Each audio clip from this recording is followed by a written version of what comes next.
everybody, welcome back to Chortle Cast. I'm one of your hosts, Jake, and with me as always, the Stream King, the Far Cry guy, the BioShock man himself, and the man who may cry devil. The man Steven. who cried devil for the last time on Saturday. He did. You beat the game. How does it feel? It feels great. Am I just gonna go ahead and talk about DMC right now? No. Okay. I was. If you started, I was going to cut you off and say we're going to hear about that later because this is Chortle Cast, the official podcast of Chortle Games, where we talk about video games, TV shows, movies, anime, whatever the heck we want to talk about. And we got a great show for you this week. A lot of news this week. Had to actually narrow it down today, Steven, to what we really wanted to talk about. We're going to talk about Last of Us Part 2 leaks. We're not going to discuss the leaks, but we're going to let you know they're out there. We're going to talk about how they got leaked because there's some updates to that. We're going to talk about the new release date, and then we're going to talk about Assassin's Creed Valhalla, Nintendo not doing an E3 Direct, and of course Jeff Keighley's Summer Game Fest. And then we're also going to talk about video games we've been playing this week, Devil May Cry, obviously, and then I'm going to talk about a little game called Sneaky Sasquatch. But first, ladies and gentlemen, Steven, you beat BioShock this month, which was our this past month, as our forward compatible game of the month. That's our review series that we do. Yes. That review's coming. It's coming, yes. Steven's making final notes on the script and then going to shoot me VO. I'll be editing that and getting that out to you sooner rather than later this month. But also, we have a new game that we're going to be doing for this month. Do we normally talk about it in the podcast, or do we just hint that? We normally talk about it in the podcast. Okay, great. But I will signal you when it's time, because I guess we could do a natural transition into a story from this. So, I'm good with that. Okay, cool. I'm going to mention BioShock really quickly and just recap on how that went, because we're not used to going straight from forward compatible into another forward compatible, but now we're trying to make it a month-long thing. That's kind of what we do now, I guess, isn't it? Yeah, and hopefully, we got a late start in April. I think you started the series on April 15th. Something like that. Normally, it won't. I would hope in the future it won't be this bunched up against each other, but yeah, we're basically taking a month to do the game review now. So yeah, so we did BioShock, and like I'd said before, I was worried to play BioShock because it's one of those games that you have to be careful with what you say about it, because it's by many people considered to be one of the greatest games ever made. So it's to even ask the question, is BioShock good, is to basically ask for the. It's heresy. It's sacrilege. But I played it, and I'll talk about this more in the review, but I really enjoyed it, and I got a lot out of playing it. I was surprised by some things, not surprised by a lot of things. But yeah, I look forward to that review. I'm a little over halfway done with the script probably, and now that I'm not worried about because last week I was writing the script thinking it has to be done by Saturday. It has to be done. But then Jake was like, "Oh no, you've got another week." And I was like, "Oh, okay, cool." So, I did not make the mistake this time. I made the mistake last time I started writing on the script. I left off at the end of a thought rather than at the beginning of one. And I think I said that to Kat when we were doing a voice chat thing in the Discord on Friday. And she was like, "Wait, isn't that a good thing?" And I was just like, "No, because the hardest part is starting. So I need to start right before I finish so that when I start next time, I've already started." So I managed to bounce back. So we're good. Awesome. And then this month, you're going to be playing. So I'm excited about this one, Jake. I am too. I really am. Because this game, I've noticed, especially when I picked. Well, I didn't actually pick BioShock. You guys picked BioShock. And I was gonna do that again this month, but then light bulb went off over my head. And I was like, I have to do this. The stars kind of align. Just to give you a little bit of inside baseball and just like get you excited. The next 2 months, the stars just kind of aligned for like the perfect things to happen for forward compatible. So anyway, Yes. Go ahead, Steven, continue. So a light bulb went off over my head. The stars aligned, and I was like, this has to be the game.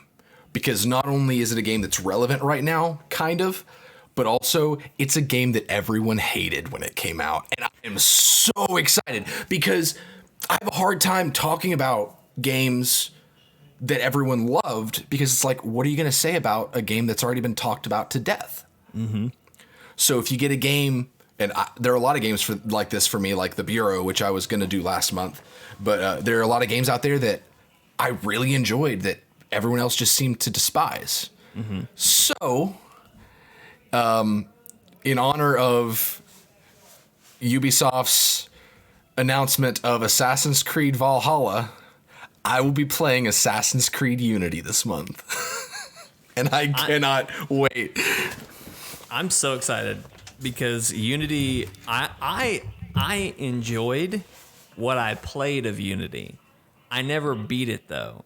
Because, and we might talk about this in the preview, but they had so many issues with the multiplayer component. And that was, at one point, that was a major part of the game. Like, there was some quest that I had to do that, and it wasn't working. So I just stopped, and I never went back. So I still don't really know what happens in that game. So I'll probably say this a lot in the review.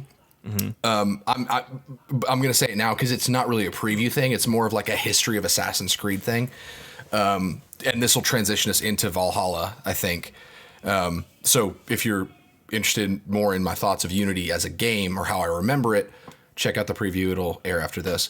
But Assassin's Creed had an identity crisis. And I did this whole spiel of like history lesson for Anna of Assassin's Creed yesterday. And she was just like, oh, wow, yeah. Because Jake, I don't know if you remember this, and I'm getting sidetracked, but I don't know if you remember this. Assassin's Creed is probably the furthest back our relationship goes. Like our friendship goes as far as like the first time we shared a game. It was Assassin's Creed. Because it was you, me, Miles, and Brody were huge into Assassin's Creed during Ezio's tenure as the character. Brotherhood, everything. We did. And I distinctly remember being on vacation to my grandparents' house for whatever reason. I don't know if it was during the summer or if it was for Thanksgiving, but Brotherhood had just come out. Mm-hmm. And it was amazing. A lot of people say that it wasn't. I loved it.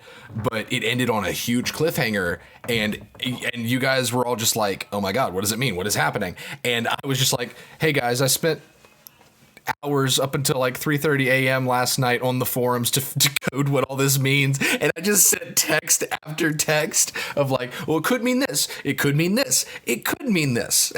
And so yeah, I'm just gonna go ahead and just place my stake in the ground. Assassin's Creed as a series peaked at Brotherhood, and it's never been better.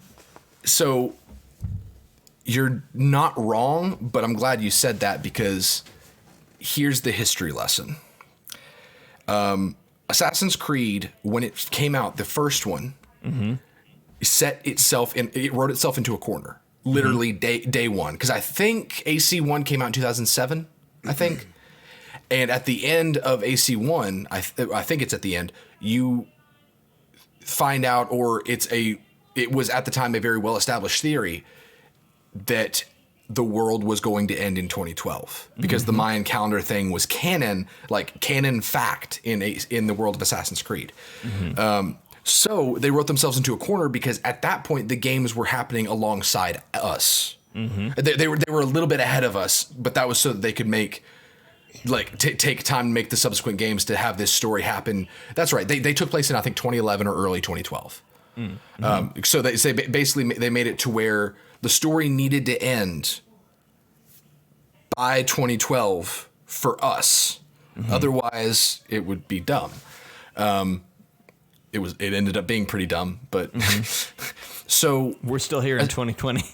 Yeah. So Assassin's Creed up 1, 2, and Brotherhood, super solid games, all of them. They were super interesting. They had great gameplay. The inclusion of the modern story really set the game apart. And then we got Assassin's Creed Revelations, which should not have been a game. It should have been an expansion to Brotherhood. It was fine. There were a few things in there that were important, but ultimately the modern story didn't exist. Because the modern story, you were Desmond in a coma the whole time. And then a 3 came out, and we were all hype on 3. Because it was American Revolution. We play as a Native American. There's a bow. Like there was a bow. There was a bow. That was a pretty hype moment for me. It was a big deal. And then we played it, and it was just like, oh, this game isn't good. It wasn't bad. It wasn't bad. Like it tried to push the series forward, like gameplay wise, but it just felt off, like gameplay for me. And then the modern story, you could tell they had no idea what they were going to do. So when they ended AC3, it was just kind of like, it was literally, hey, touch this, and then the story ends. And Desmond's like, okay. And then the story ends. And literally the character just goes, it's done. And then the credits roll, and you're like, 5 years for this? So then, I'm making a point, I promise. So then Assassin's Creed doesn't know what it's going to do. It has an identity crisis, because it's kind of like how a lot of people perceive the Marvel Cinematic Universe right now, where Endgame was the goal. They got to Endgame, and now it's like, what's next? We have no idea. So Assassin's Creed needs to figure out, how do they keep going forward in history? If they keep going forward in history, or if they start backtracking. And also, what the heck did they do with the modern story since the world was saved? So then they came out with Assassin's Creed Black Flag, because their solution was, hey, people really liked the boat combat in AC3, and we really want to make a pirate game. Still waiting on that pirate game. So they made Black Sails. Yeah, Black Sails, or whatever it was called. So they made Black Flag. Bones? Is that what it's called? Skull and Bones. That's what, Skull and Bones. I mean, so Black Sails is a TV show. You know what I'm saying? A little pow pow and you mow mow, you know what I'm saying? Maybe think about the sentence you just said and discover why you shouldn't have said the sentence the way you just said it. So Assassin's Creed 4 comes out, and it's very clearly, look, I'm not saying Assassin's Creed 4 was a bad game. I played it a little bit, and my summary of it is really good pirate game, really bad Assassin's Creed game. Because it wasn't Assassin's Creed. It didn't feel like it was taking us anywhere, like in the modern story, as far as I can tell. The gameplay felt like steps forward, but steps on a, like, off the path that wasn't where we were supposed to go. And then we get to Unity, and I'm skipping a few minor installments. Unity comes out as the first built for next gen Assassin's Creed game. Rogue comes out alongside Unity as basically the we're sorry for everyone who didn't get a PS4 or Xbox One, which it's not a bad game. It's actually, I think, a better Assassin's Creed game than Black Flag was, and it's still pirates. But Unity comes out, and it, to me, and I'm going to very lightly touch on this because this is more for the preview, it is the most Assassin's Creed that Assassin's Creed's ever been, because you can crouch, for one. You can stealth. You know, stealth is a thing in this game, with assassin literally is the first name, first word in the name. You can stealth. You were very gadgety. You could choose how you played, different weapons, everything. It was the next step in Assassin's Creed that we were hoping for, and then everyone hated it because of bugs. And now we have Assassin's Creed as the action adventure RPG that has nothing to do with Assassin's Creed. It's basically Ubisoft's flagship at this point, because the games do really well. But as I was talking to you guys in the text, the group text that we have, They just need to stop calling it Assassin's Creed. They need to rebrand it because it's just them putting the name there to sell more copies.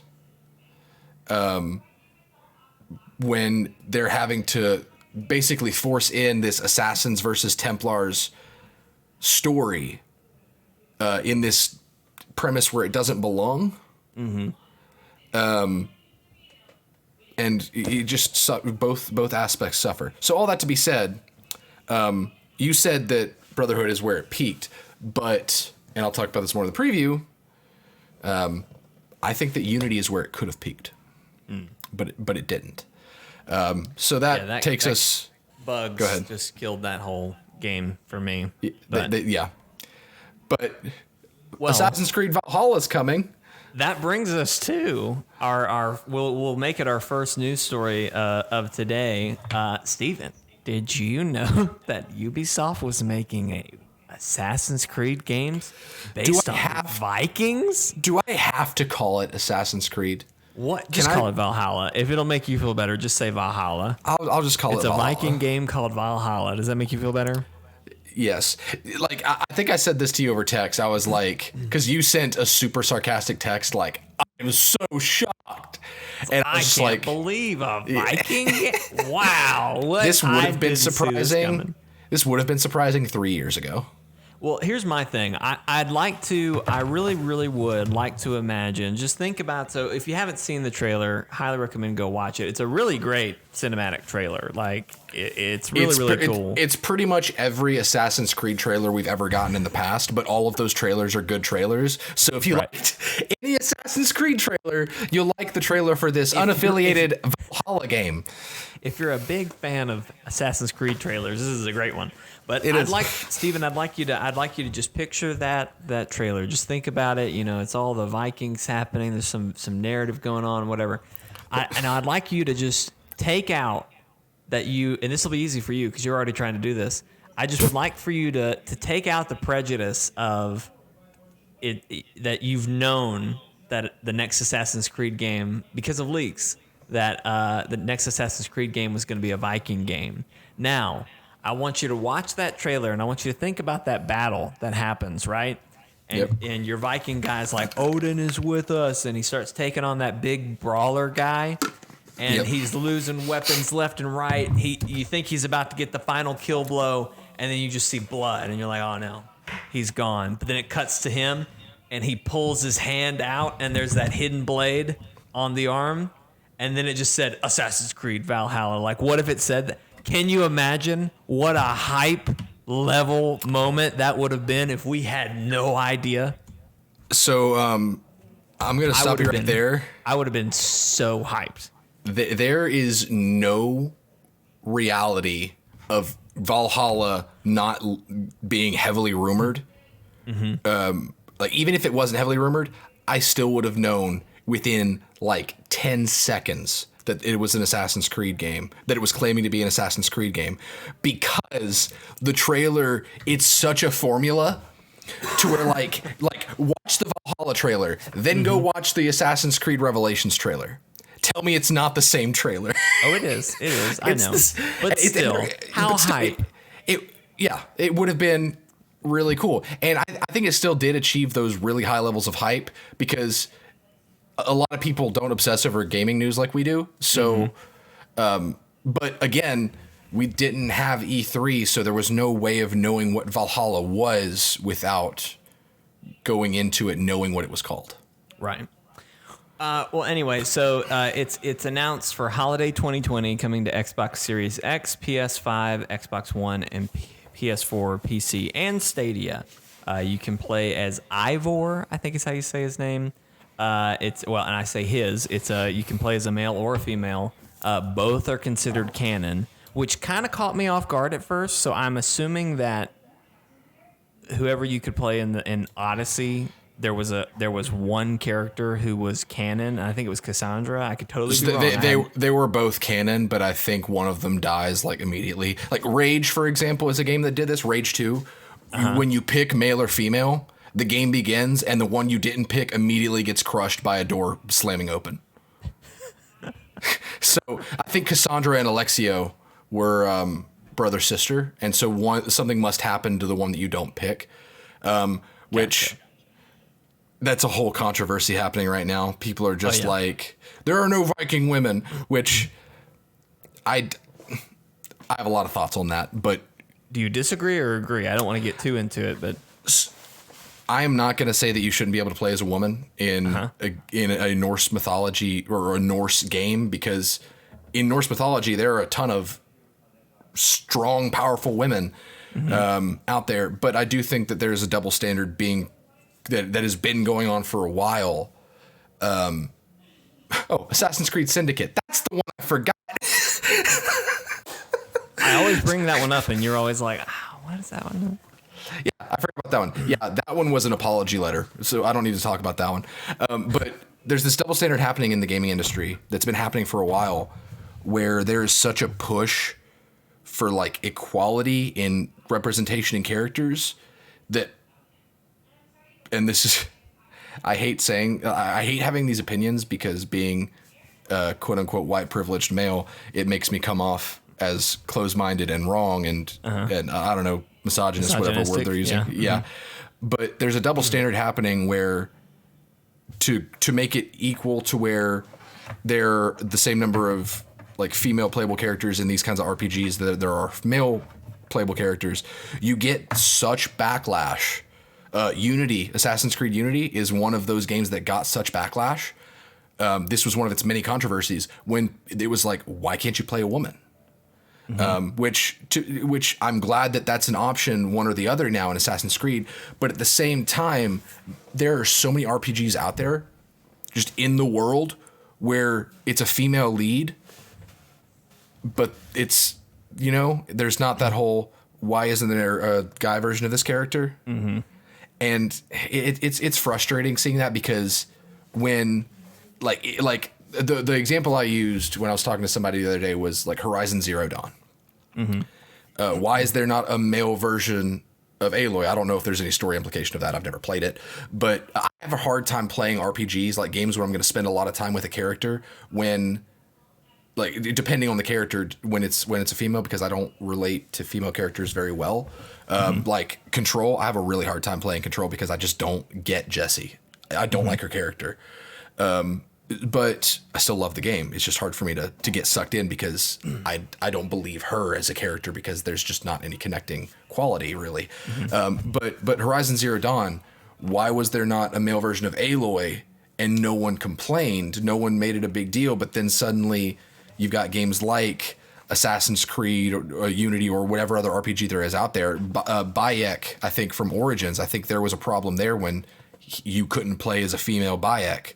But why is it only one way, not the other? Like, and that's kind of frustrating for me, because I do agree that if there is a narrative reason, and this is what they'd probably say for Aloy or whoever else, because her story is her story and it's important that it is that way, I think that you should be able to use that reason both ways. That's all I'm saying.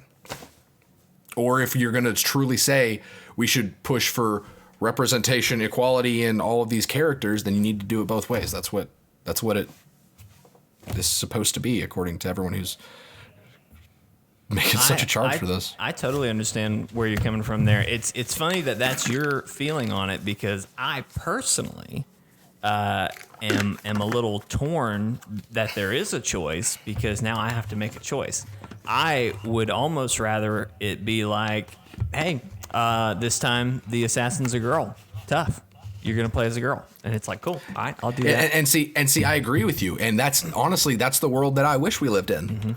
To where it wasn't so much like, oh, we need a female assassin because there's so many male assassins, so let's just make a game and center around this character whose character quality is female. Because when you do that forced representation, suddenly the characters are no longer characters. They're just inserts for yourself. Far Cry 5 was a great example of this. They wanted to make sure you could play as a male or female, even though you never see your character.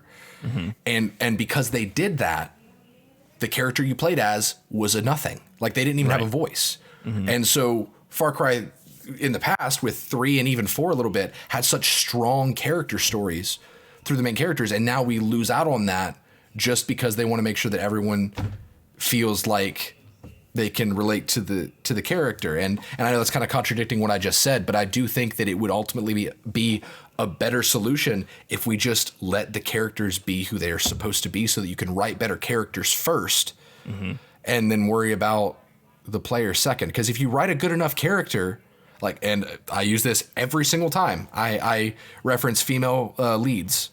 One character that I do not have a hard time playing at all is Lara Croft in the new Tomb Raider games.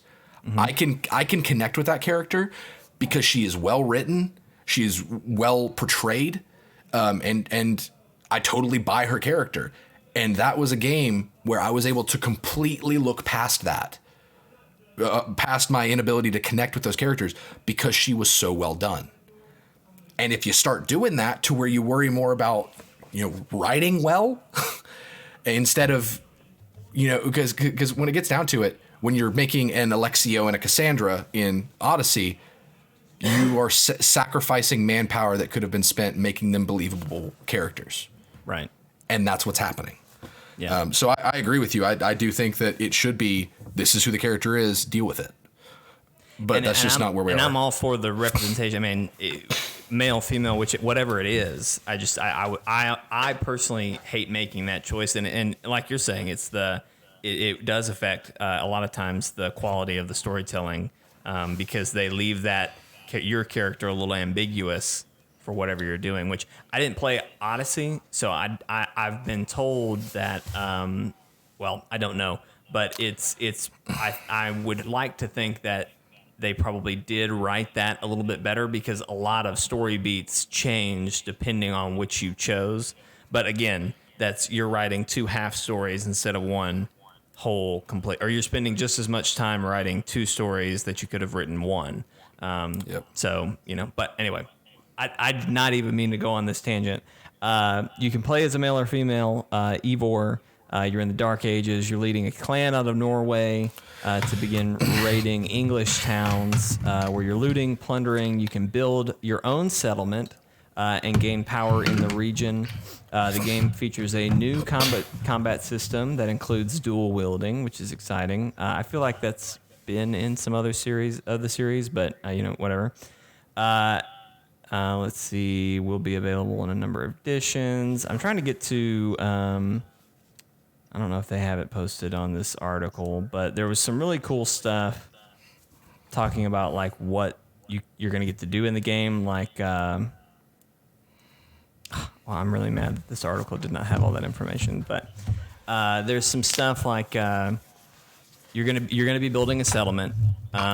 You can raid towns and conquer cities, or you can be judicious, nice, kind, to make treaties and alliances, and then there's also, you're gonna have your own, Viking warriors that you can customize. And so, like, I could have a really cool warrior that I have. Let's call him Thor. Let's say I have a Thor Viking that I make a mercenary, and I spec him out really, really well. Steven, when you want to go raid, you can hire my mercenary to go with you. And so when he comes back to me... It's Dragon's Dogma. Yes, a lot like that. It's the pawn system, yeah. That's There's cool. going to be... It reminds me a lot of the Nemesis system from... or it has tones of the Nemesis system from Shadow of Mordor. So, I don't know. I'm really excited. I did not like... I played Origins, and I did not like it. And when they announced Odyssey, and in a lot of ways, it is just an update to what they did with Origins. Of that, yeah. It's Origins part 2. So I didn't touch Odyssey because I played through Origins. I gave it its chance. It was fine. I finished it. To me, it was not what I looked for in an Assassin's Creed game, and so I was done. So I didn't play Odyssey. This has several things going for it. Number one, we still haven't seen gameplay. I think we'll see that this week because they're going to be showing gameplay at the Xbox Series X event. that's happening this week. So we will probably get gameplay soon. I've got to see gameplay. So I don't know. So it's got that going for it. It still could be something better than Odyssey. But the other thing that it's got going for it is I'm way more interested in this Dark Ages, Viking, English knight, like context and time period. It's at least more historically. Egypt. Yeah. It's at least a lot more historically close to what an Assassin's Creed game started as. That period and this whole like the Viking idea and like we kind of got the tease of there's something going on with Odin and who knows what that's going to be like. I'm already way more invested in just this theme than I ever was with Odyssey or Origins. So it's got that going for it. So for me, as long as they show me, hey, we're making Odyssey feel even more like Assassin's Creed, then I'm sold. Or even if they don't, even if it's the same style, as long as it does, like Origins and Odyssey felt arcadey to me. Yeah. If we could dial that back, I'm in. But I don't know. I've got to see gameplay. So to me, I made the mistake of, because I played a little bit of Unity, and by a little bit I meant just enough to make sure that this game would run on my PC before I pulled the trigger on doing this. And I'm so mad because that little bit of time got me hooked on Assassin's Creed again. Yeah. Mm-hmm. Like I'm invested again to where it's just like, man, I miss this.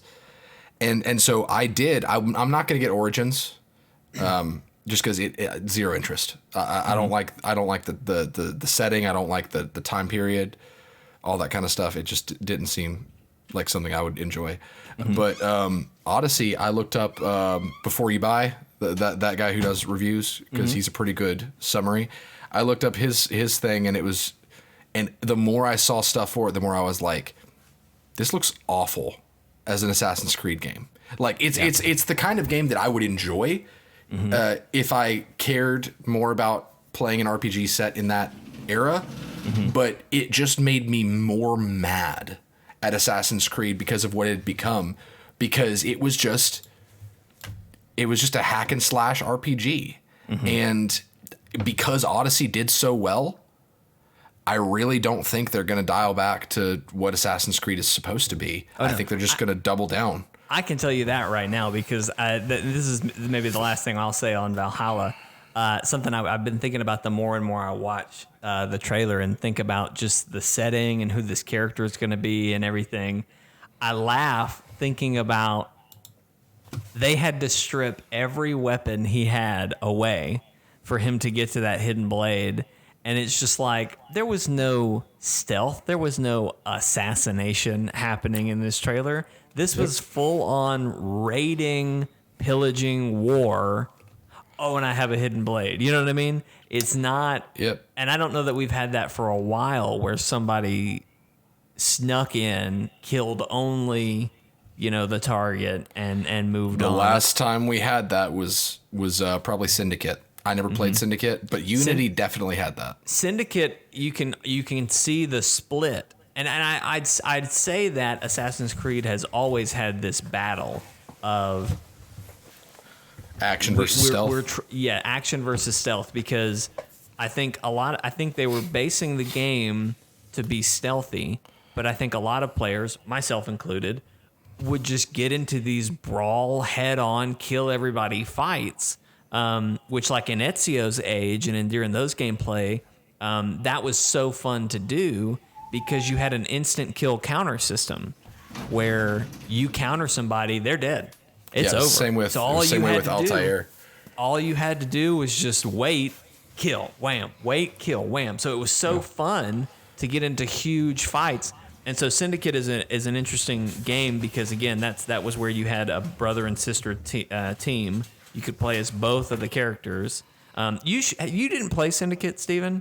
I didn't. you really should try it, because I think I'd be curious to see what you think of it, because, you know, going back to that other conversation, they had two characters that you can play both of them, and I think they wrote them both really, really well, because the brother, he is very much a brawler. I'm going to get in a fight. I'm going to go head on. So all of his skills and abilities were leaned more towards going head on and just fighting tons of people. Now, he could still stealth, he could still parkour, he could still do all of the other things, but his skills kind of guided you gently to like, hey, if you want to play this way, this is your guy.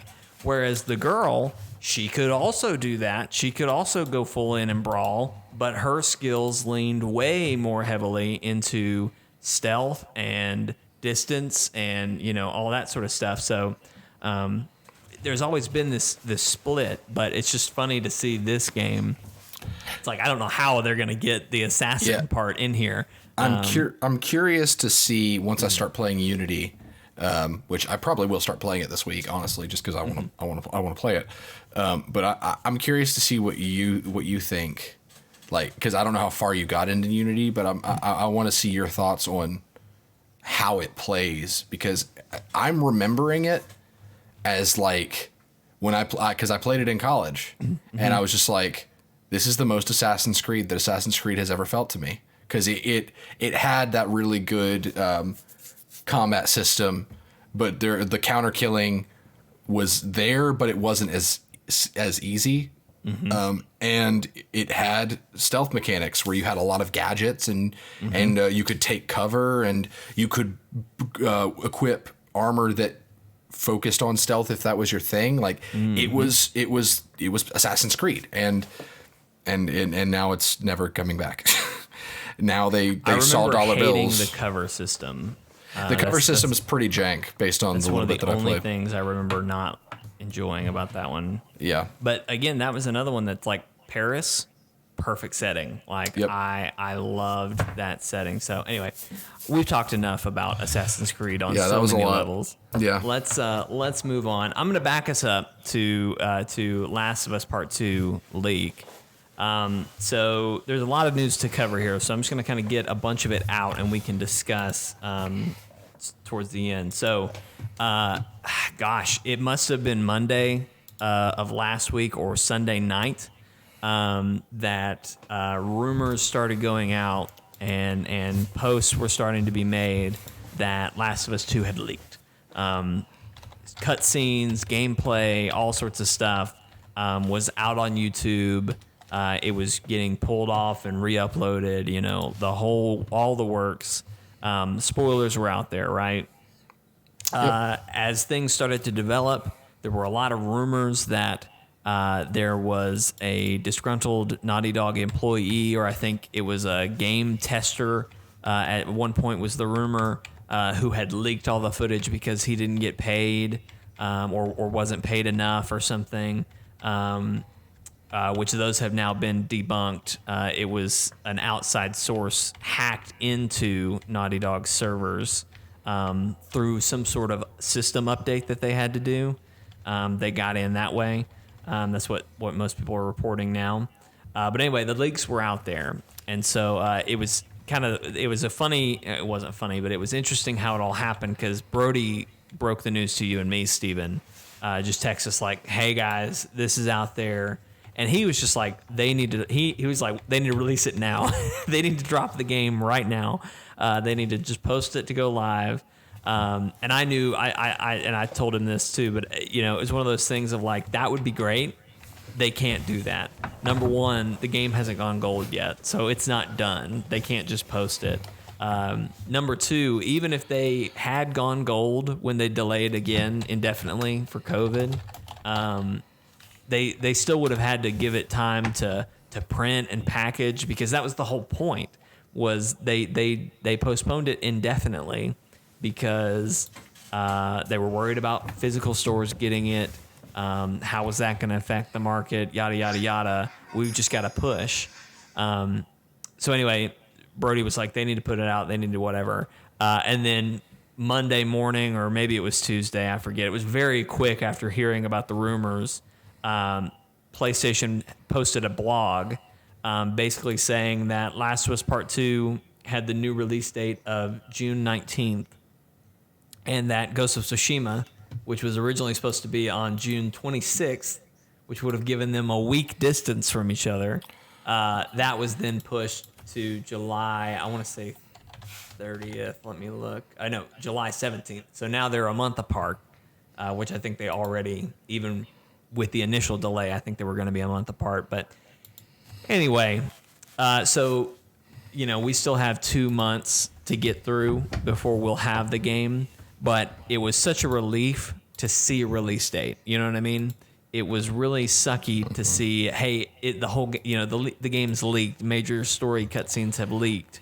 And you don't know when the game's coming. Like, the game could be months from now, and then we finally got confirmation that it was only a few months.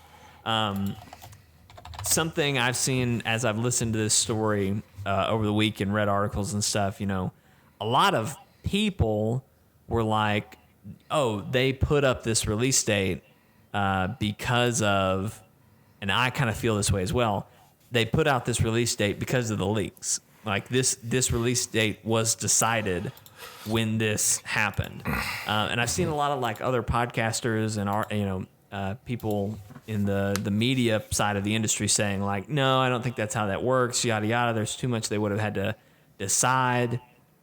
So kind of where I've kind of come to a medium point of agreement is that Sony and Naughty Dog have probably been discussing, hey, when's the quickest we could realistically get this out? And then when this happened, I would not be surprised at all to hear that, you know, when the rumor started going that, hey, it's leaked, somebody at Sony didn't call, you know, Neil Drucker or whoever, somebody at Naughty Dog and say, hey, look, we got to come up with a plan right now. Yep. like this is the time, you know, these are the timetables we've been given previously.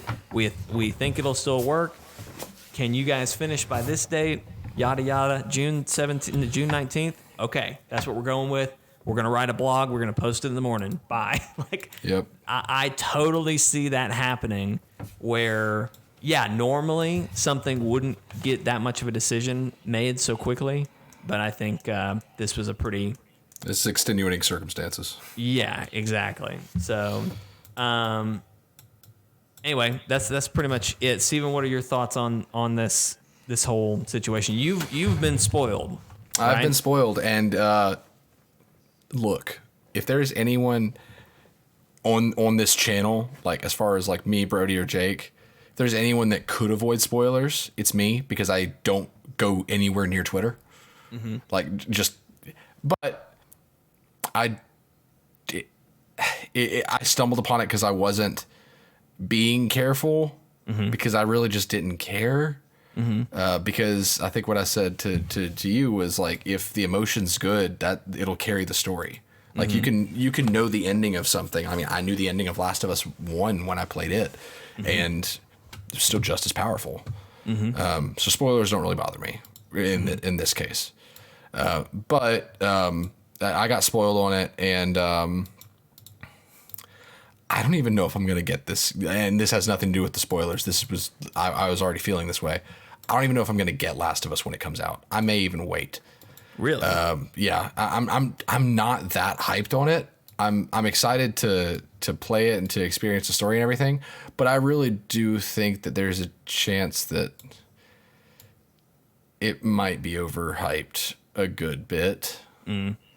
And so I'm not going to be one to fall into that. I'm going to wait till expectations are a lot grounded, or a lot more grounded. And that's probably when I'll play it. But yeah, they need to just release it though. Like they did need to just be like, okay, this is out of hand now. We're releasing it as soon as we can, because anything else would have just been like arrogance. I 100% think that this June 19th date is the earliest they will be able to get it out right now. Yeah. Yeah. Because you know, I forget when it was. I think it was May 22nd or something. I moved it on my calendar. I have a running release date calendar, and I just moved it once it was over. Maybe it was the 29th. Anyway, when they moved that because of COVID, obviously they hadn't. We had, even before they did that, we hadn't gotten the game's gone gold like photo, which is a huge marketing beat for bigger titles. We hadn't gotten that. So I guarantee you when they postponed it indefinitely, which again, what they came out and said was, this is not because there's major glitches or major problems. It's just because we're worried about getting the game physically to people, and production lines are off because of COVID, yada, yada. I'm sure there were still bugs and things that are normal that they would normally be patching right now, that they were still dealing with, and this now gave them more time to deal with. If I was working, obviously you'd still be working on stuff, but when your deadline goes from a week from now to we don't know when the deadline is now, you slack up, and I mean, you slow down. You're not working with as much intensity. Not to mention they're dealing with working from home and all this other stuff that we're all dealing with right now. So I'm sure now they are going to be maybe not crunching, but they are going to be working hard to still meet this June 19th date, even though it's a month away. Really only 2 or 3 weeks away from what they were originally gonna do. Not to mention they've still got to get it produced and discs printed and all this other stuff. So I think this is the fastest we're gonna get it. It's just so unfortunate how this all happened. Because like I said to Brody, it's like if they had gone gold before they postponed it indefinitely. Yeah, they probably could have said, hey, guess what? May 29th, back on. We are dropping it May 29th. That's going to happen. But who knows? Anyway, well, I'm still very excited to play it. I was actually just telling, or I don't know if I told you this, Stephen, or not, but I think I text you guys. I've got a wedding and a high school graduation that I'm filming the weekend that game comes out. So I was like, Steven, you can have it. You can take that stream slot, but I guess you're not even gonna do it. So I might have to do a special Sunday night stream or something. I can do what I did with Detroit if you need me to play Last of Us. I don't need you to, but the channel needs you to. You know what I mean, Steven? Then I'll do it. We'll discuss that. We'll figure that out. But anyway. Okay, moving on. This was so surprising to me. Nintendo's E3 Direct has been delayed, which is kind of funny to me. They are not doing a June Direct. E3 normally happens. I guess June 5th, 6th, 7th. And then all through the 8th, 9th, 10th, 11th, and 12th, we normally would be having E3 right now, or during that time. When E3 canceled, one of my first things I said to you guys, and this is going to extend into the next story as well, I was like, well, PlayStation already wasn't going to be there again, so we were going to get a digital event of some sort at some point from PlayStation. Xbox came out very quickly and said they're doing their digital event. And Nintendo, this is the first time they've commented on it, but I kind of said to you guys, I was like, well, Nintendo out of everyone is already the best queued up to just keep rolling business as usual. But now they're not. So they've come out and said that they have delayed their annual E3 Direct this year due to the ongoing coronavirus pandemic. And Japan's state of emergency orders, which has forced people to work from home. Basically, just they're giving their employees and their third-party developers more time and the time that they need to develop the games to be ready to show. Anyway, yeah. So the rumor right now is that, or I guess maybe they said this.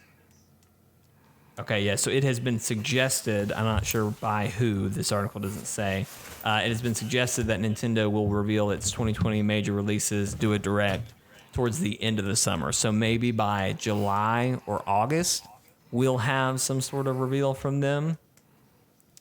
But Yeah. what are your thoughts on that, Steven? I didn't really expect it, but because it seems obvious that they would just be fine to just go ahead with it, but at the same time we're experiencing basically the death of E3, or the death of the need for E3. And so it makes sense, and I mean, we're about to talk about that, I assume. Anyway, so we're getting into that. Yeah, I'm surprised because, again, of everyone, they seemed like the most prepared to do a digital only event. But I totally get that. I mean, similar to what I was just saying with Last of Us. Everyone's been forced to a work from home situation, and that's causing delays, uncertainty. So, you know, I'm sure that, you know, there are a lot of games that that trailer was probably being worked on and has now been delayed, you know, to get to that moment, that direct. So it is what it is. Moving kind of on the same vein, Jeff Keighley, the host. Keep going. I will be right back. Just introduce this story. I'll be right back. It's just leaving me here in the middle of a It's podcast. really hot in this room, and I need to turn on the fan. I'm sweating. Okay. Don't sweat, buddy. Don't sweat. Jeff Keighley, host and I guess main producer, executive producer of the Game of the Year Awards, has come out, and he is doing a Summer Game Fest, which is an industry-wide celebration of video games that will run from May. That's right now. This is the month of May. It's going to be May. To August 2020. It will deliver news, in-game events, and playable content. So he posted this on Twitter. He's got the Phase 1 lineup of the festival is said to include news from 2K, Activision, Bandai Namco, Bethesda, Blizzard, Bungie, CD Projekt Red, Digital Extremes, EA, PlayStation, Private Division, Riot Games, Square Enix, Steam, Warner Brothers, and Xbox.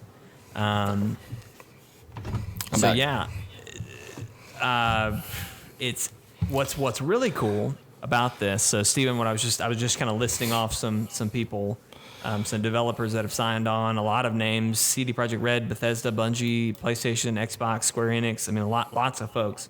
But the really cool thing that I think that's going to come out of this, that I think could be potentially the last nail in the coffin for E3, and really I hope something that changes, if it's what I'm thinking it's going to be. His tweet mentions it's going to be a season of news with in-game events and playable content from the entire video game industry. So this is not just going to be, hey, okay, look, PlayStation's going to have Monday, May 15th, you know, that's going to be their press conference day, and then, Bethesda's going to be the next day. No. This sounds like it's going to be demos and in-game events, which I don't even know what direction that could go. But, like, there's going to be playable, tangible stuff that we're going to be able, as the viewing audience, are going to be able to participate and engage in. Again, and this is just a tweet. We don't know anything, but just based on that, playable content. How crazy! I've always wanted this anyway, but like, how crazy to think, you know, CD Projekt Red is one of these people on here. Cyberpunk is coming out in September. How crazy would it be if in August, let's say, you know, one of the last ring-a-ding-ding, what a great summer game fest. What if CD Projekt Red showed new gameplay, showed a demo, and then at the end of it, they were like, okay, and this is playable now to everyone watching. Go to your system, download and download the demo and pre-order. Cyberpunk, we'll see you in September. Like, how crazy would that be? I'm super, super excited about this. The only thing I don't like about this is that it's May, June, July, and August. That's 4 months. We're used to E3 literally being a third like of the year. thing. They're claiming that a third of the year is going to be gaming news. That just seems like crazy. Yeah, that's why this sounds nice in theory, but it's not going to last. Because right now it's a power vacuum. Because with E3 being gone, leave it to Jeff Keighley, the Dorito Pope himself, to be like, hi, I'm going to make the new E3 and it's going to be called Kojima Fest. I'm going to stop. It just seems like a move for him to do, and I'm not dissing him for pulling the move because it makes sense. If there was any one person to try to make this happen, it's Keighley. Absolutely. But the fact is, what he is doing is something amidst unprecedented times when a lot of developers and publishers haven't had the ability to react. They've just kind of gone with what's been offered.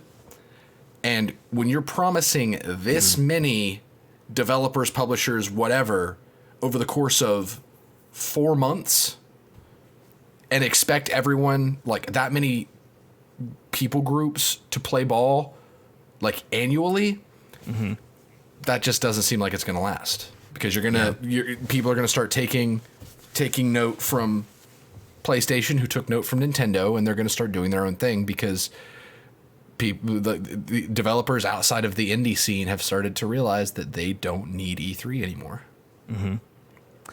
Well, what's interesting to me about this is, IGN pretty quickly after E3 was officially canceled announced their Summer of Games, something like that was the name of their deal. Let me see if this article says it. It just says Summer of Gaming. So we've got the Summer Game Fest and then the Summer of Gaming that IGN is doing. So it's a little frustrating. I wish we had one voice. You know what I mean? Like the great thing about E3 was, here's 3 days, a weekend, where every single day, all day, there are major announcements being made.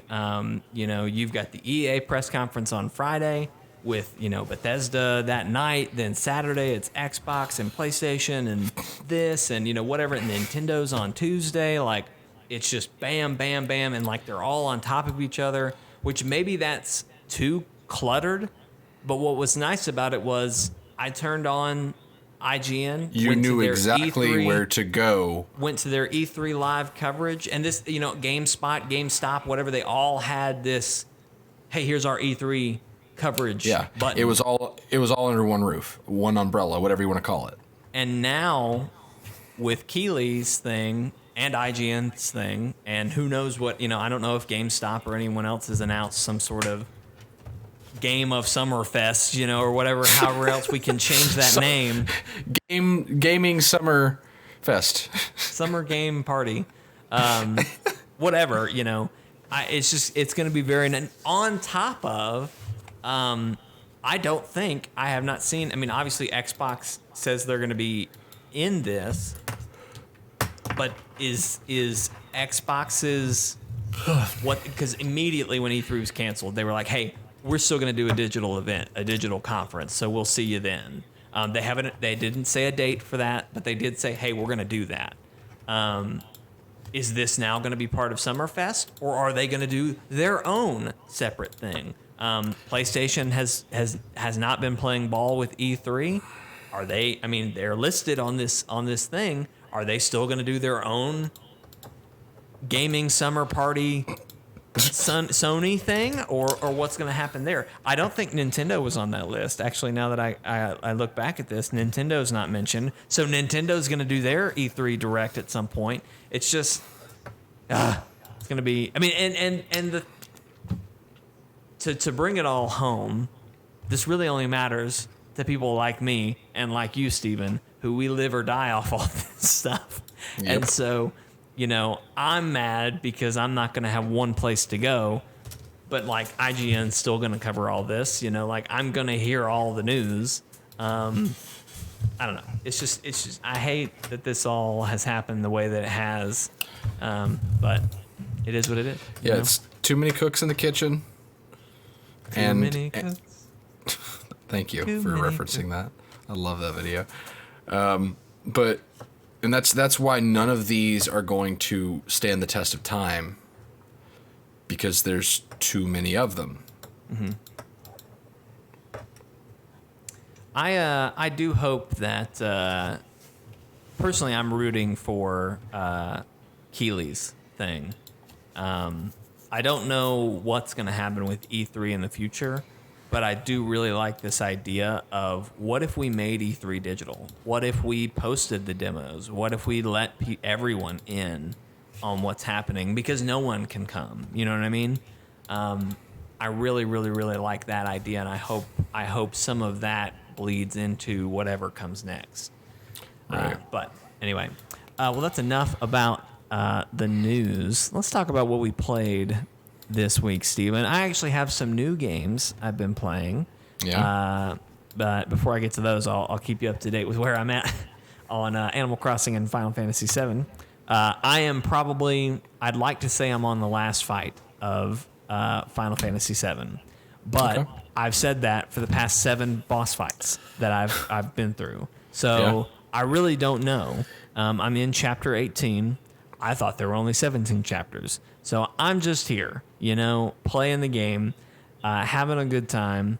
I have a critique and a thing that I have decided I don't like in the game, and that is there's like 2 motorcycle sequences where you're on a motorcycle and you're fighting as Cloud.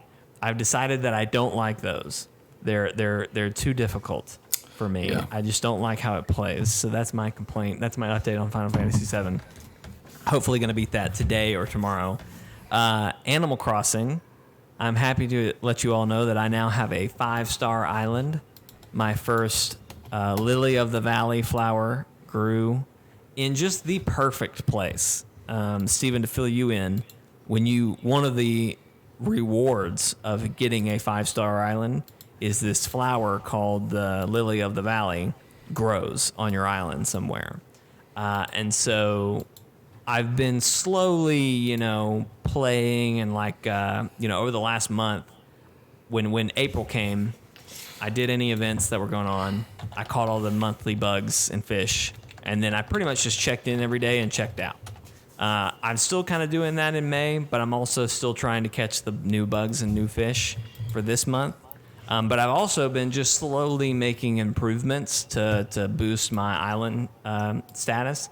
And one of the things that I did, I've always had this lighthouse on my island. Like as soon as I unlocked the lighthouse, I put this lighthouse. There's like a little part of everybody's island that's just this little outlet that has like it's normal land that extends past your beach and forms a teeny tiny little island in the ocean. I put a lighthouse there as soon as I could. But recently I saw somebody, I think it was Austin John Plays, he elevated that island by 1 level and put his lighthouse on the 2nd level cliff. And I was just like, that's a great idea. I'm going to do that. So I did that. My Lily of the Valley grew on the one spot that was up there by the lighthouse. So it's on its own little like perfect podium. And it looks beautiful. I took a photo when I found it. I'll have to get that at some point. But anyway, it's a great time. Still loving Animal Crossing. Having a great time.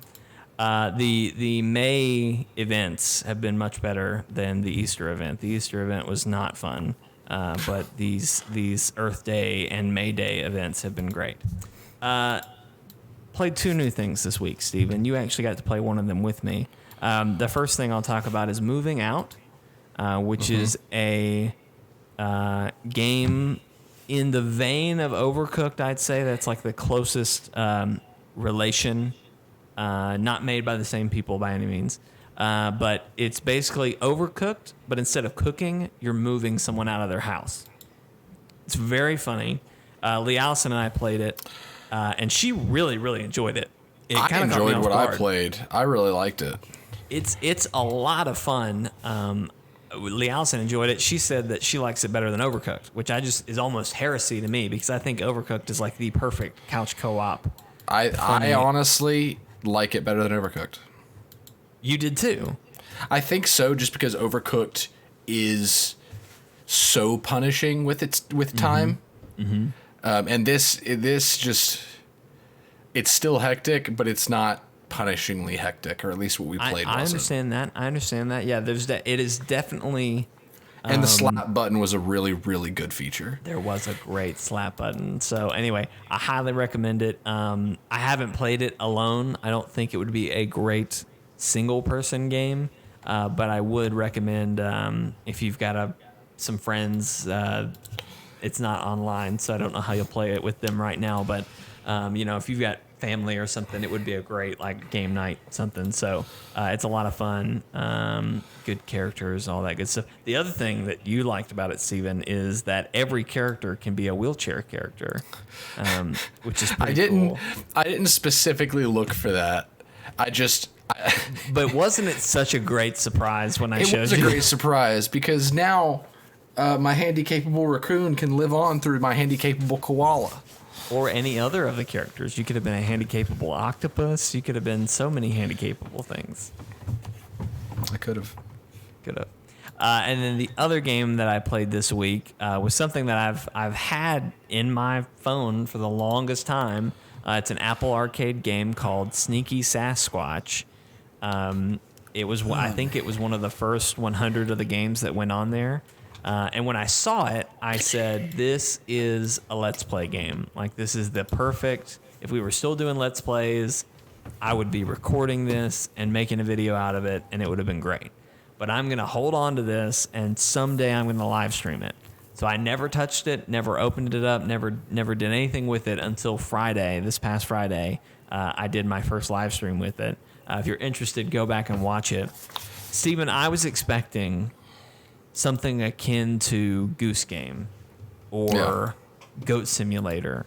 And what I mean by that is you're just a squatch on a campsite and you're messing with people. You know what I mean? You're out here, you're goofing.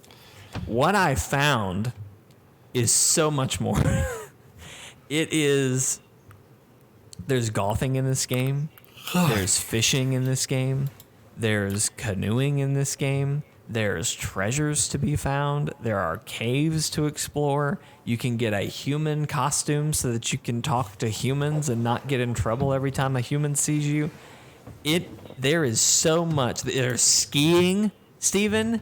I'm gonna get to do SS Tricky in this game at some point. There's so much more in this game that I was expecting or bargained for. So I highly recommend. It was very fun. I played it with the PS4 controller, and I would recommend you play it that way or with a controller because it is a little bit more difficult doing touch and whatever. But I had a great time. I will probably play it again at some point because I want to see more of it, and I want you guys to experience that with me. But anyway, Zagrat Tim, highly recommend it if you got Apple Arcade. Steven, you beat Devil May Cry and I did. Hades. And Talk Hades. to us about those. Talk to us about those. I'll talk about DMC first. And I just want to apologize to everyone who has been waiting this long for me to beat DMC because I was literally 2 fights away from beating the game when I left off last. So that's so funny to me. My bad. But I played on Saturday night, and I remembered why I love that game so much. It's very easy to remember. And spoilers, I guess, for DMC5, a game that doesn't really need spoiler warnings because it's DMC. To be fair, though, the story, DMC handles its story and its characters really well while having characters that don't take anything seriously whatsoever. Because, okay, so spoilers ahead, sure. Dante goes to fight Virgil. Virgil being his brother. Virgil is a total weeb that uses a katana, which also we learned Virgil was V.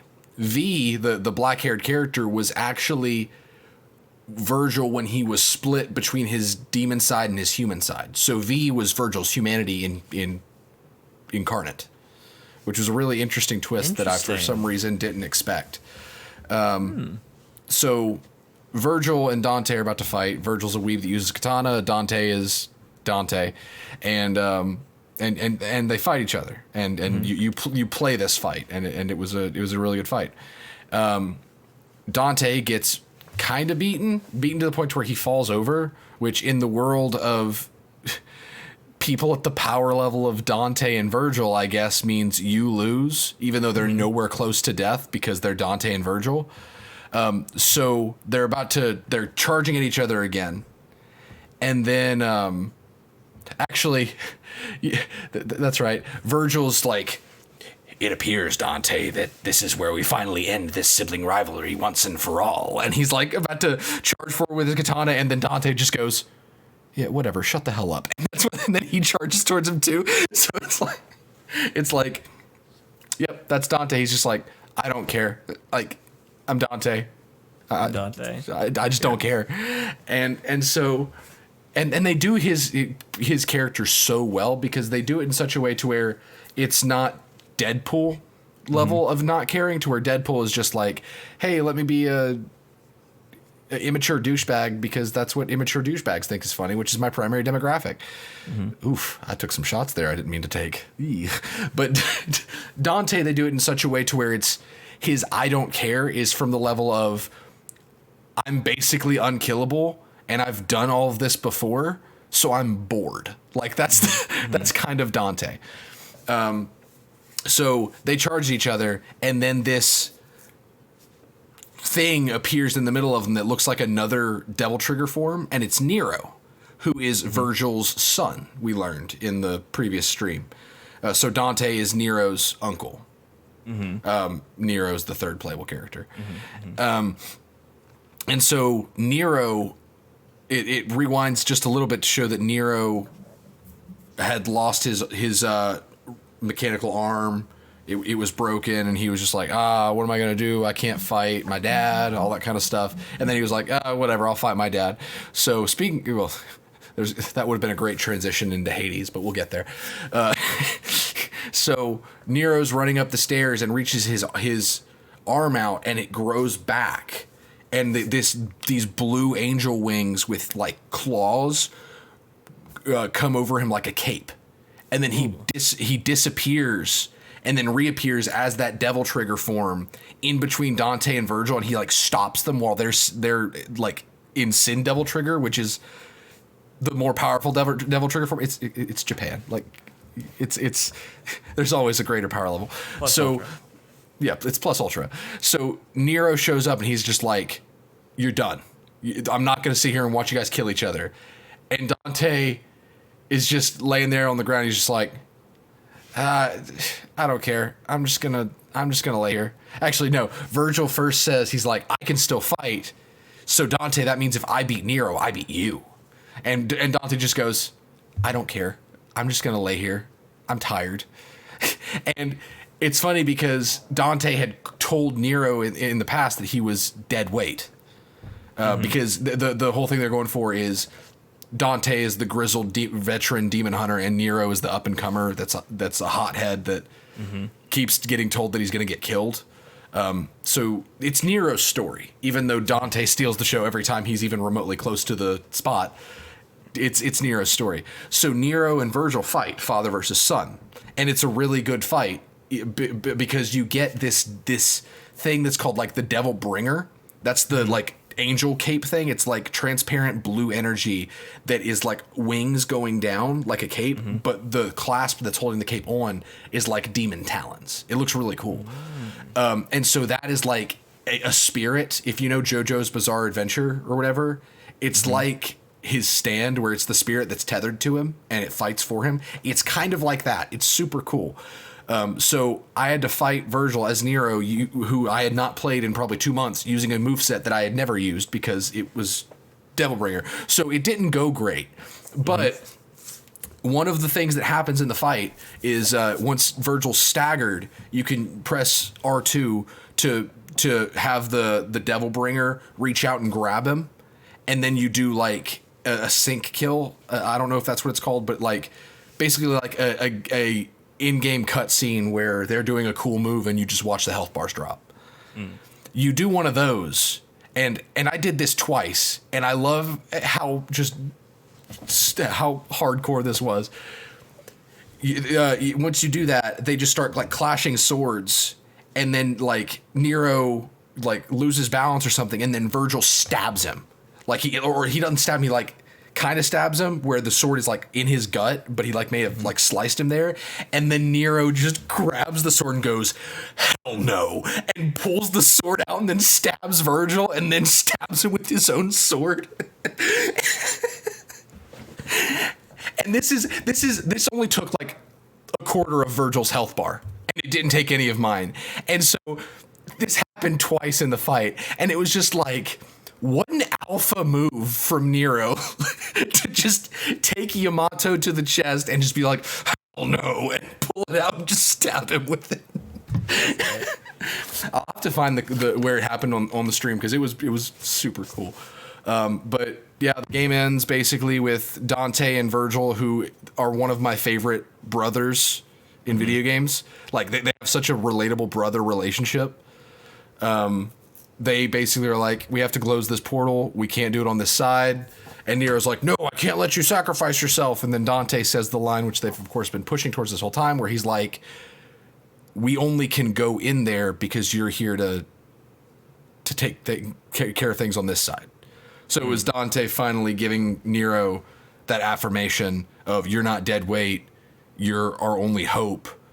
You're this plane of existence only hope, while we're taking care of business on the other side. And that's how the game ends. It was a fitting ending. And I hope they do more with the series, because gosh, what a high note this game was. It was so good. But yeah, speaking of game of last year. Was it nominated for Game of the Year? I don't think it was Game of the Year, but it won action game. But it should have been nominated for Game of the Year. Like, it really should have.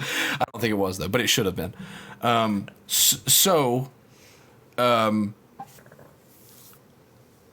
Speaking of killing your dad, I beat Hades this week. How was that? So Hades is really hard. Uh-huh. It's a roguelite where you pick your weapon each run, and then you go in, and the skills, abilities, whatever, the passives that you have are boons from the individual Greek gods, like the pantheon. But it's random which ones you find, and you may find Zeus or Poseidon as two of the options to advance. So you need to choose: do I want to have a random Zeus ability, or do I want to have a random Poseidon ability? And it's so freaking clever, and I've talked about this, but it's so clever because it just makes so much sense to do that in a roguelike, where the Greek gods are your armory, and they all have different personalities. Like Dionysus, the god of like festival and wine or whatever he is, he does what's called hangover damage, which is poison, basically. So basically, a lot of his stuff, like if you get a boon that augments your basic attack with your weapon, and it's Dionysus's boon, it makes it to where your attacks inflict hangover. So basically, you can turn Zagreus, which is the character you play as, into this combination of different aspects of the Greek pantheon. So it makes a lot of interesting playstyles come out. So when you're about to start a run, one of your weapons has a purple glow to it, which means that it can collect more resource. Like it gets 20% more purple fragments, which upgrades Zagreus as a character each time you run. So it was on his sword, which is my second least favorite weapon, but I still like the weapon. The only weapon I don't like is the shield. But I just really like all the other weapons to the point where like I still like the sword, but I just like the other weapons so much more than I like the sword. So I saw it and I was like, sure, I'll do a resource run with the sword. And so I started, and I realized oh, this is a really good setup that I've got by accident, because it was a lot of aspects of Aphrodite, which weakens the enemy, which makes it where they deal 30% less damage whenever they're weakened. So I had the basic attack from Aphrodite. Mm-hmm. I had the special attack from Dionysus, so I was inflicting some hangover. And then I had some blessings from Demeter, which is like cold damage and chill and all that kind of stuff. And I had a little bit of Zeus. And then I also had, it was just a little bit of Zeus, and that was basically it. So by the time I got to Hades, I had every single one of my death defies still, which that means if you upgrade Zagreus enough, you can come back from 0 health up to 3 times right. Per run, which sounds like a lot, but it doesn't fully heal you, and Hades hits so hard. Yeah. So I was fighting Hades, and because I had so many boons from Dionysus and Aphrodite, the enemy Hades basically couldn't hurt me. he could, but I was reducing his outgoing damage by like 70%. Wow. Also, I had a boon from Aphrodite that said whenever you whenever you weaken an enemy, you have a 15% chance to charm them, which is where they fight for you for like 6 seconds. And here's one of the things I love about the game Hades. No one is immune to any status effect, including Hades being immune from charm. So I was charming Hades every few seconds, making it to where he just wasn't hitting me at all. And he would get the hearts over his head because my basic attack was a weaken. So I had a 15% chance every time I did my basic attack to charm Hades. So he would turn on the minions that he was sending against me. And it was super easy just because I stumbled upon just such a good combo. Yeah. Uh-huh. And so then I beat him, and I'd never done it before. And this was at like 3 a.m. on like Thursday night. And it was just like, oh my gosh, I finally did it. Doing a resource run, yeah. Doing a resource run, yeah. And so I beat it. And then Zagreus, the whole reason he's trying to get out of the underworld is to find his mother, who is in Olympus somewhere. And so he leaves, and then the narrator starts to talk over this picture of like a door with 3 skulls over it. And he says, what's next for Zagreus? Well, unfortunately, that story won't be told yet. So let's just imagine for now that Hades just absolutely clobbered him again. And then Zagreus just goes, what? And then he dies. So it basically, Zagreus remembers that he succeeded. Right. No, everyone else either is acting like he didn't, or they don't remember. So like Zagreus, I went up to Hades, and Hades was like, "Oh boy, I'm a dick," like whatever Hades says. And Zagreus is like, "Are you really gonna act like that after I just mopped the floor with you up in Olympus?" And he's just like, "Well, I don't know what you're talking about, and get back to work." Like, and so the game actually really opens up once you beat it, because then you can do what are called like contracts of, or packs of punishment. That's what they are, where you can add modifiers to each run, making it to where you get more resources to upgrade weapons and everything. So I've been doing that more because I'm just super into the game again, and they're updating it like every 3 months, I think. So Demeter and the gauntlets, the gauntlets weapons, they just came out in March, and the next content update is coming out in June. So they're really staying on top of this game, and it's so fun to play. The music's so good. I love it. It's one of my favorite roguelites of all time, probably. That's awesome. That's great. Yeah. That's a good deal. Yeah, you're getting a lot of stuff done this week, checking off I am. all kind of boxes. Get stuff finished. That's great. Just hope I can get some stuff done that's actually productive. Yeah. Got to get all the games out of the way to be productive. Right, exactly. Hey everybody, thank you for watching this episode of Chortle Cast. We do hope you've enjoyed it. If you did, there's a couple things you can do to help us out. Number one, if you're watching on YouTube, you're already at chortlegames.com. You can like this video, share it with your friends, all that good stuff. Subscribe. If you are watching on Facebook, you're watching us at Chortle Games on Facebook. We'd appreciate you following that page, liking this video, again, sharing it with friends, commenting. If you are watching us live on Facebook and YouTube and you're thinking, man, why don't they post this podcast on Twitch? Well, we stream on Twitch for everything else but the podcast at twitch.tv/Chortle_games.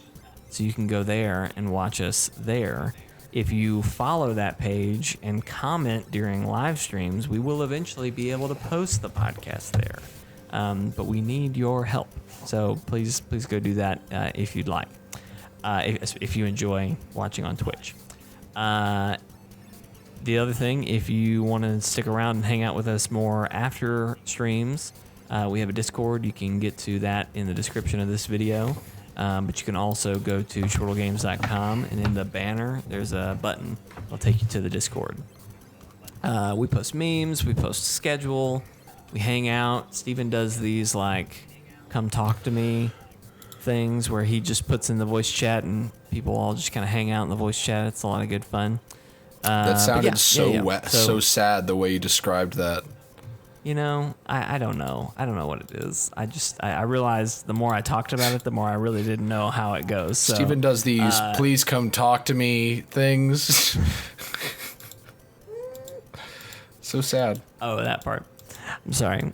Anyway, you can do all that, hang out with us in the Discord, so feel free to do that. But yeah, like I said, the podcast is not the only thing we do here on the channel. We stream a whole lot. The podcast airs every Monday at 12 o'clock Central Standard Time on YouTube and Facebook. Again, go follow us on Twitch so we can post it there soon. But we live stream the rest of the week. Typically, we do a live stream on Thursday, Friday, and Saturday. But we're doing forward compatible this month. We've kind of cranked that back up. So Steven is raring to go with AC Unity. So he may be playing some of that as soon as, tonight, if you're watching this podcast live on Monday. So, be on the lookout Monday or Tuesday for some forward compatible stuff, maybe Wednesday. But then look forward to a team up Thursday. And then I'll be streaming Friday and Steven will be streaming Saturday. I'm kind of thinking I might be streaming Spellbreak, which is the Battle Royale game using magic. So I just got that, so I'm going to try that out. So look forward to that. Yeah. Right after this, we're going to be posting the preview, the forward compatible preview for Assassin's Creed Unity. So stay tuned for that. It'll be happening within the next 15 minutes or so after this podcast finishes. So stick around for that. Otherwise, we will see you on one of the streams this week. Ladies and gentlemen, thanks for watching. Bye.